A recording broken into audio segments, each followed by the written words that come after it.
Allison, you told me yesterday you witnessed an employee who was doing something and you could tell by the look on his face that it was his boss making him do it and he did not care. Yeah, it was completely useless. It was this crossing guard for one of the schools, but it wasn't a time that school was either in or out of session. He's just out there in the cold, waving traffic by, even though nobody's looking at him because nobody knows that traffic needs to be waved by. And you could tell he was just so annoyed. You could tell it was one of those things that his boss was like, just in case a parent wants to take their kid out early, we need somebody out there directing traffic, even though nobody's going to pay attention to you. That's hilarious. Yeah. I would love to know the thing that your boss is super obsessed with that you could give a crap less about.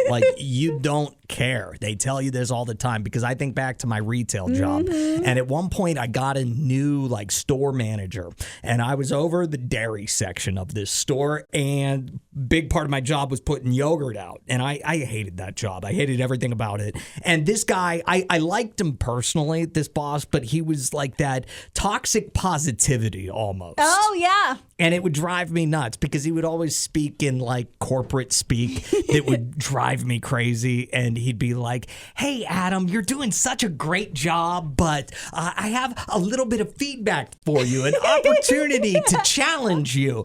And I notice your yogurts, they're not all facing completely 90 degrees to the front like the labels. They're not perfect. Could you maybe focus on that a little bit? It's an opportunity for you. And it's like, I don't give a rip what way their yogurts face. He's like, I can't see the T on Yoplait. I got to be able to see the T. Yeah, exactly. And it drove me nuts. I kind of refused to do it. Because then anytime anybody touched the yogurts, then they would get twisted again. Yeah. So it's how do you know I was just being lazy and it wasn't the customers making this a mess? Just blame it on the customer. Yeah, I love it. Exactly. So front-facing products, and I get that there's retail science or whatever that says that if things look nice and organized, people will buy more. That didn't really affect me. If people bought more yogurt, you know what that meant for me? I got to put out more yogurt. So it wasn't really a great deal for me personally. Not a good incentive. What's something your boss cares a lot about that you don't care at all about? 601-995-1017. High school era, I had a retail job at this print store. Think a Kinko's, FedEx type thing.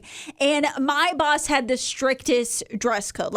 He wanted business casual, basically everything but the tie. We had these very nice button downs, tried to convince him to get polos. He was like, no polos, have to do the button downs. You had to wear slacks, couldn't even wear khakis. That was too casual. He just thought a customer would turn their nose up at us if we wore khakis to work instead of nice slacks. It was so wild. Oh, the other thing that I got really irritated, that reminded me of another thing that I was so irritated about at that job.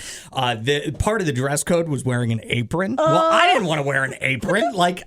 I feel like a stepmom if I'm walking around wearing it. Yeah, yes, exactly. That's what I felt like. So I was like, I don't want to wear an apron. And for the longest time, everybody was cool with it until there was a girl who started working with us who refused to wear a bra to work because she was, men don't have to wear bras, so why do I have to wear a bra? And they were like, well, you're poking through your shirt here, so could you put an apron on? And she was like, well, Adam doesn't wear an apron, so then I had to wear an apron all of a sudden.